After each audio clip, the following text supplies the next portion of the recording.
A bail-in is the perfect way to extract the wealth of citizens and average people and give it to the bankers. You don't have to wait for inflation or small deposit taxes or negative interest rates. In one swoop, you can take it from everyone and satisfy the needs of the technocrats.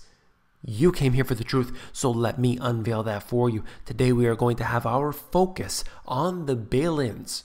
Let's begin. Now, back in 2014, the G20 met in Brisbane, Australia, and they discussed something that I believe is absolutely crucial, and it has not received enough attention, and that is the bail-in strategy. They all came together and said, we will do this. And why? Because the bailouts were not popular. So the next time around, they're going for the bail-in. And essentially what this means is that they will not go after the taxpayers' money, but they will go after whether it's the shareholder, bondholder, or the depositor. Unfortunately, the language is very vague. There's a lot of gray area, and nobody knows what happens until the moment that they are going to implement it. And that's where I have my biggest worry. It is my belief that if you live in a G20 nation, at some point they are going to eviscerate your bank account. And perhaps they'll only take 5% the first time around, or maybe 10%, or 15 or 20. But they'll come back for more. Just like any organized crime, they'll come back for more. We had seen this taking place in Cyprus. They were the originators, the pioneers. Unfortunately, they were forced into a bail-in. Money was taken from the depositors' accounts, and nothing was done about it. Nothing was trying to make everything better again, because the whole point was to use it as a beta test for the rest of the world. And they did it very well. Ultimately, life just went on. People were suffering with less money. And that's the way it goes. Now, this is a document that I found directly from one of these EU websites. This here is an amendment to this document. And twice, well, first of all, within the document, this is mentioned many times, but in this one amendment, covered deposits is mentioned twice. And based on what I'm seeing here, there is the potential that not only will those so-called non-insured deposits be on the table, I believe that covered deposits will be on the table next time around. They're going to allow it to happen. But why? Quite frankly, they need more. They're going to need a lot more money, because the failure rate is going to be very high. It's going to be spread everywhere, and as a result, they're going to need some money. And going to the taxpayers to do so is not politically possible. Sure, to some degree, but I think on a widespread issue, I think they're going to do the bail-in. I think it's much better for them, simply because they can get the money right in their hands right at that moment, instead of having to worry about going through Parliament or Congress or anything else. They can just take it. Why have to make a law? Why have to get it approved by anybody? They can just get the, some technocrats in the EU somewhere to just sign on the dot, and that's it. Your money's gone. And you might believe that if you start to see this activity, you'll pull your money out. You'll do that. Where are you going to put it? Maybe you'll be fine. But what about your neighbor? What about your family? What about everyone else that's going to be upset and rioting in the streets should this occur? And I do believe it will occur. that brings me into this next document here. Banking supervision, right from this EU website. It discusses once again the deposits, and I'll make 2 points from this. The Deposit Guarantee Schemes Directive, okay, so remember that. Under that approach, the competent authority could, for example, allow deposits to withdraw a limited amount of deposits on a daily basis consistent with the level of protection established under that DGSD, while taking into account potential liquidity and technical constraints. I want you to know that they are preparing to create mass bank holidays, that they are willing to have widespread capital controls, and then they are going to limit what you can take out on a daily basis. Remember that you heard this here at the Money GPS, because this is going to happen. They are setting up all of the groundwork right now. They're putting all the rules in place, and they're making it all fully legal. Fully legal right now in the European Union. And of course, it's everywhere. Saw the Bailin Regime, that's G20. So there's more here. I don't want to cover the entire document, and I mean, it is quite lengthy.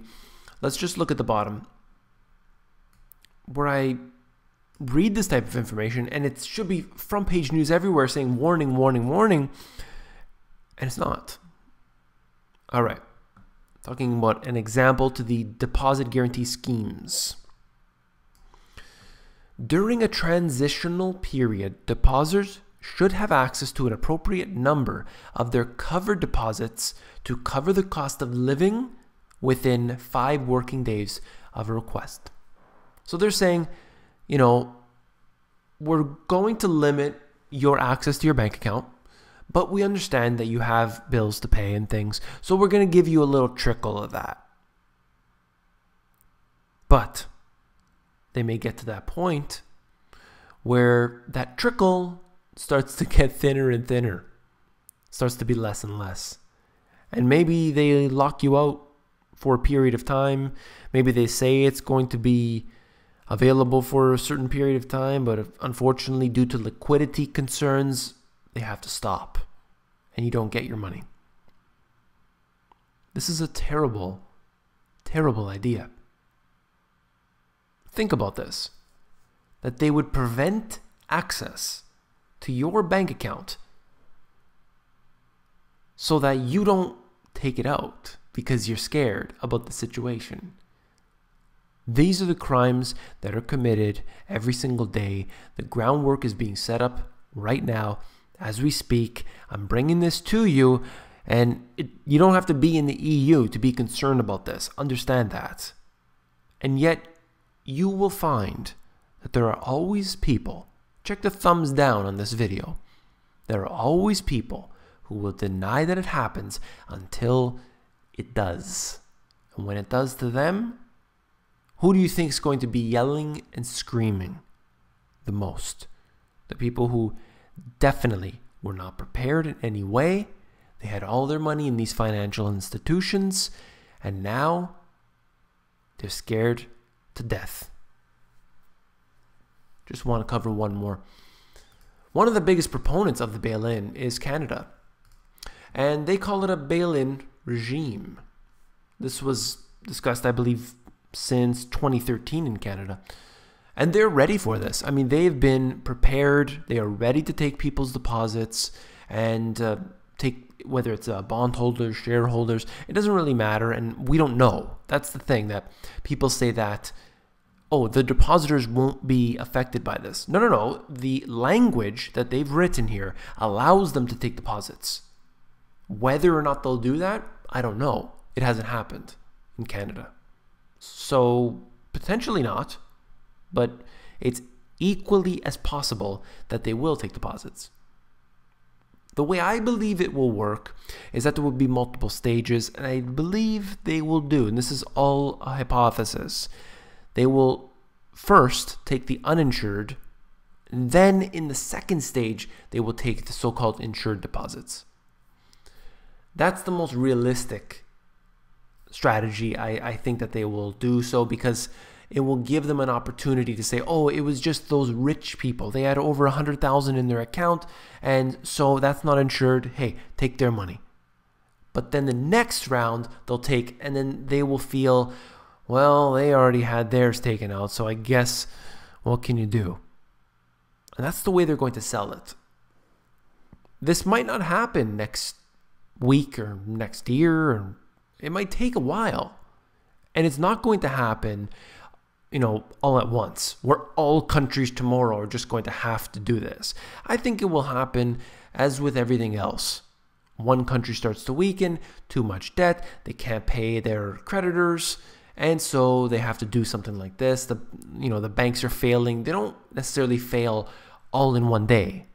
So you'll see it happening over time.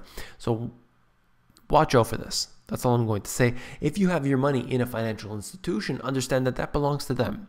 It doesn't belong to you. I'm sorry to tell you that. A lot of people have their entire future, their livelihood, their children's education fund, all locked up in these institutions, believing that it's going to be there tomorrow. And I think that that is a very false ideology that many people have. They will find out the hard way, and that is truly unfortunate. If you found this video informative, please give me a thumbs up. Understand that you need to share these type of videos with your friends, with your family. Share the links. If you don't want to share the videos, then share the links with them. Highlight this information for them and show them yourself. This is so important to know, because it's everything we have. All these people out there save their money. They work so hard to save their money, and yet they are governments and the banks, the technocrats, are all colluding together to one day take it from you. And if you found this video informative, I know you'll find my books, The Money GPS and my newer release, Global Economic Collapse, even more informative. You can flip through these books at Amazon. There are links in the description below. Take care.